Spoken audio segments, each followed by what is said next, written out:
கர்த்தர் உயிர்த்தெழுந்த திருநாள் நாள் 47. வெளிப்படுத்தின விசேஷம் 1ஆம் அதிகாரம் 18ஆம் வசனம். மரித்தேன், ஆனாலும் இதோ சதா காலங்களிலும் உயிரோடு இருக்கிறேன். ஆமீன். நான் மரணத்திற்கும் பாதாளத்திற்கும் உரிய திறவுகோலை உடையவனாயிருக்கிறேன். ஆமீன்.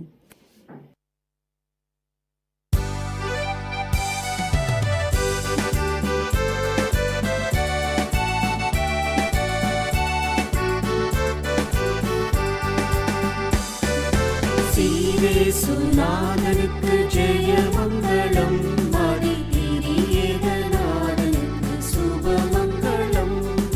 சீரே சுநாதனுக்கு ஜெய மங்களம், மதிநாதனுக்கு சுபமங்களம். பாரேரு நீதனுக்கு பரம பொற்பாதனுக்கு, பாரேரு நீதனுக்கு பரம பொற்பாதனுக்கு, சங்கீதனுக்கு நேரேறு போதனுக்கு, நித்திய சங்கீதனுக்கு, ஸ்ரீரே சுநாதனுக்கு ஜெய மங்களம், அதிநாதனுக்கு சுபமங்களம்.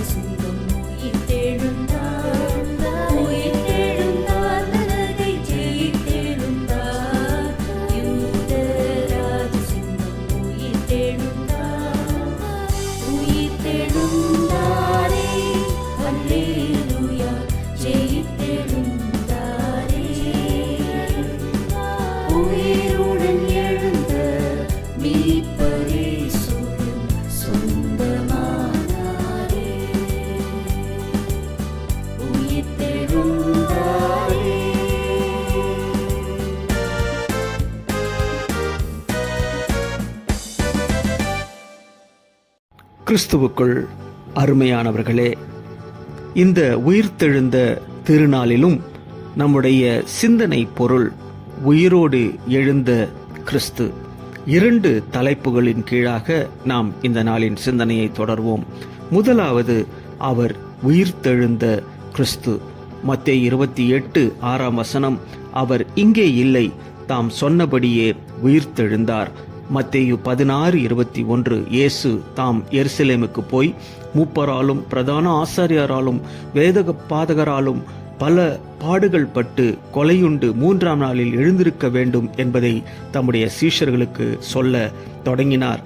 ரோமர் 8ஆம் அதிகாரம் 34ஆம் வசனம், கிறிஸ்துவே மரித்தவர், அவரே எழுந்தும் இருக்கிறவர் என்று வேதம் சொல்கிறது.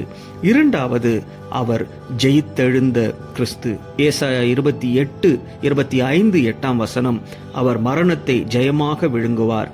கர்த்தராகிய தேவன் எல்லா முகங்களிலும் இருந்து கண்ணீரை துடைத்து தமது ஜனத்தின் நிந்தையை பூமியில் இராதபடிக்கு முற்றிலும் நீக்கிவிடுவார். 1 கொரிந்தியர் 15ஆம் அதிகாரம் 54ஆம் வசனம், அழிவுள்ளதாகிய இது அழியாமையையும் சாவுக்கேதுவாகிய இது சாவாமையையும் தரித்து கொள்ளும் பொழுது மரணம் ஜெயமாக விழுங்கப்பட்டது என்று எழுதியிருக்கிற வார்த்தைகள் நிறைவேறும் என்று நாம் பார்க்கின்றோம்.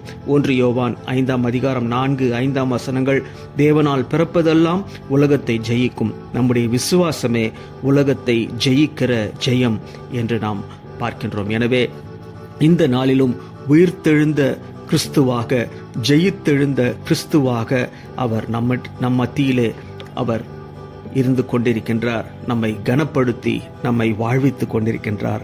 அவருடைய நாமத்தை நாம் தரிசிப்போம், அவருடைய கிருபைகளை பெற்றுக்கொள்வோம்.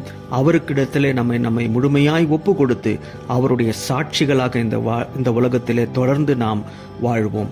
எங்கள் அன்பின் ஆண்டவரே, நீர் தந்த இந்த நல்ல வார்த்தைகளுக்காக நாங்கள் நன்றி செலுத்துகின்றோம். நீர் ஜீவனுள்ள தேவன், நீர் எங்களுக்கு உயிர்த்தெழுந்த ஆண்டவராக, ஜெயித்தெழுந்த ஆண்டவராக நீர் எங்கள் மத்தியிலே தொடர்ந்து இருந்து கொண்டிருக்கின்றீர். தொடர்ந்து உம்முடைய பிள்ளைகளாக உம்முடைய சாயலிலே இந்த உலகத்தை ஜெயிக்க எங்களை நீர் ஆசீர்வதித்து தாரும். நீர் தந்த ஒவ்வொரு காரியங்களுக்காக, ஒவ்வொரு நன்மைகளுக்காக நாங்கள் நன்றி செலுத்துகின்றோம். எங்களை ஆசீர்வதியும், எங்களை பலப்படுத்தும். உம்முடைய கிருபைகளினாலே எங்களை போஷிப்பித்து பராமரித்துக் கொள்ளும். மீட்பர் இயேசுவின் நாமத்தில் ஜெபிக்கிறோம் நல்ல பிதாவே. ஆமேன், ஆமேன்.